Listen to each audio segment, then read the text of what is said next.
The year 2020 has been absolutely terrible. I think I speak for a lot of people when I say I'll be happy when this dreadful year is finally over.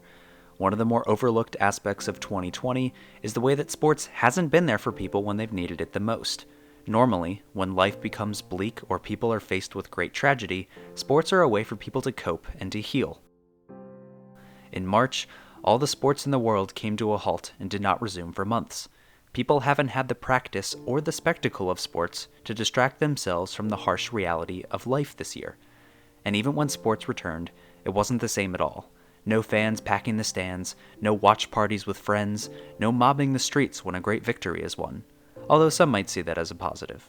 For UVA Sports fans, that one fateful week in March spelled the end of a UVA basketball season that was just beginning to show signs that the champs might be ready to make a run to defend their crown.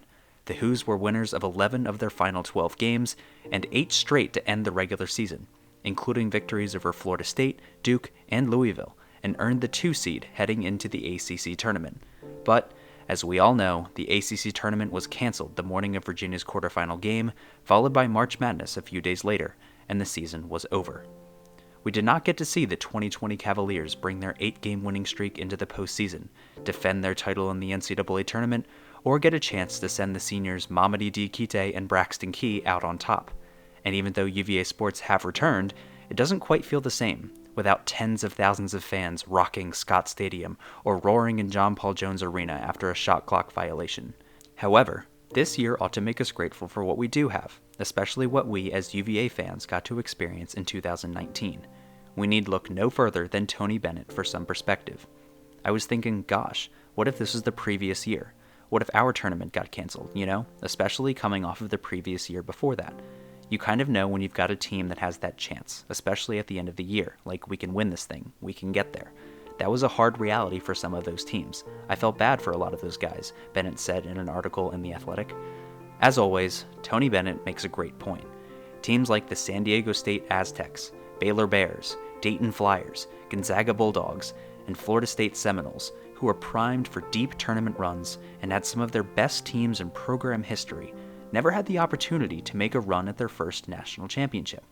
Imagine if the 2019 Virginia Cavaliers never had their shot, to exercise their demons in the first round, to finally get over the hump with Tony Bennett and reach a Final Four, to win 3 consecutive heart-stopping games and win Virginia's first ever national title, completing what may be the greatest redemption story in the history of sports. Now imagine that a pandemic derailed the rest of 2019, which ended up being the year of the Wahoo. There would be no redemption story, Final Four run, and national title for Bennett's Cavaliers. No dramatic tournament run for the UVA men's lacrosse team, including 2 overtime victories en route to their 6th national championship and first under Lars Tiffany. Do DeAndre Hunter, Ty Jerome, and Kyle Guy get the same chances to be drafted to their respective teams in the NBA if they had not added their tremendous postseason performances to their resumes? How about the UVA men's soccer team, who won an ACC championship and advanced to the title game of the College Cup in 2019? Or the UVA field hockey team, which advanced to the Final Four for the first time in nearly a decade? And finally, the Virginia football team, which experienced one of its best seasons in program history, going undefeated at home, winning the ACC Coastal Championship for the first time ever, snapping the 15-year streak against arch-rival Virginia Tech in an instant classic, the trip to the ACC Championship game, and the appearance in the Orange Bowl. It's pretty scary to think about all we could have missed out on in the greatest year in the history of Virginia athletics.